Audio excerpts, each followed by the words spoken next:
বিনা তেলে যে এত সুস্বাদু ও এত ভালো চিকেন কারি করা সম্ভব সেটা তোমরা একবার না করলে কখনোই বুঝতে পারবে না। তো এই মাংসটা দেখে তো তোমরা বুঝতেই পারছো কতটা লোভনীয় হয়েছে, খেতেও যেমন দেখতেও তেমন। তো এরকম অয়েল ফ্রি চিকেন রান্না করতে কি কি লাগছে চলো একবার দেখিয়ে দিই। তো এখানে নিয়ে নিয়েছি আমি মাংস, আর সাথে রয়েছে টক দই, আর পেঁয়াজ নিয়েছি, আর একটা মশলা করেছি যার মধ্যে কিন্তু অল্প করে পেঁয়াজ দিয়েছি, ধনের গুঁড়ো, জিরের গুঁড়ো আর লঙ্কা দিয়েছি অল্প করে, ব্যাস। আর কাশ্মীরি লঙ্কার গুঁড়োটা দিয়েছি খুব সামান্য। তো এখানে ম্যারিনেট করে রাখতে হবে পুরো চিকেনটাকে। যত চিকেনটাকে ম্যারিনেট করে রাখবে তত কিন্তু ভালো হয়। আর চিকেনের মানে রগ কিন্তু লবণ, মিষ্টি, সমস্ত রকম মশলাগুলো ভালোভাবে ঢোকে।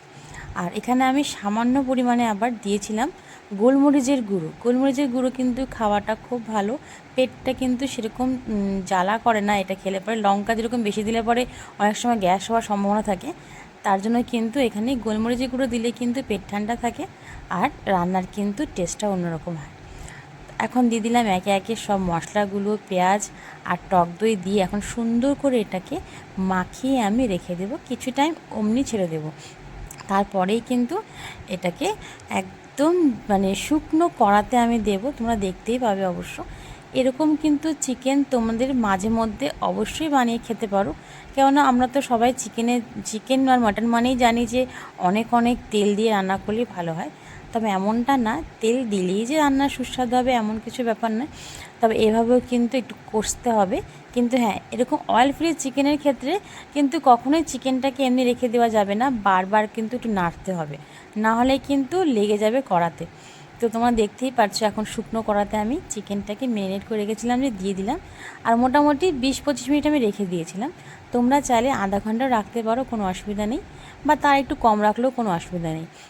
আর দেখো ফার্স্টে যে বললাম আমি একটু লেগে লেগে যাবে, সেই জন্য কিন্তু বারবার করে কিন্তু একটুখানি খুন্তি নাড়াতে হবে। আর একটু একটু করে জল দিতে পারো চাইলে পারো, তবে আমি কিন্তু একবারে পরেই জল দিয়েছিলাম। আমি শুকনোটাকেই ভালোভাবে এখানে কষে নিচ্ছি। আর যতটা মশলা ছিল প্রথমে, এখন কিন্তু ততটা মশলা নেই, অনেকটাই কিন্তু শুকিয়ে এসেছে। তো এখন আমি এই পজিশনে জল দিয়ে দিচ্ছি। এখানে আমি ঠান্ডা জল ইউজ করছি, তবে কিন্তু এখানে গরম জল ইউজ করাটাই ভালো। তোমরা চাইলে গরম জল ইউজ করতে পারো। আর এই রান্নাতে কিন্তু খুব একটা বেশি ঝোল রাখবো না, যেহেতু অয়েল ফ্রি, সেই জন্য কিন্তু একটু শুকনো শুকনোই রাখলেই ভালো লাগবে। আর এখানে যে সাইডে যে লেগেছিল কড়ার সাইডে সমস্ত মশলাগুলোকে আমি সুন্দর করে দেখো এক জায়গা করে ঝোলটাকে যেটুকু রাখার সেটুকু রেখে, আর এই পজিশনে আমি দিয়ে দিলাম সামান্য গরম মশলা। এখন এটাকে একটু ঢেকে ঢেকে রাখবো, কারণ মাংসটাকে সেদ্ধ হতে হবে।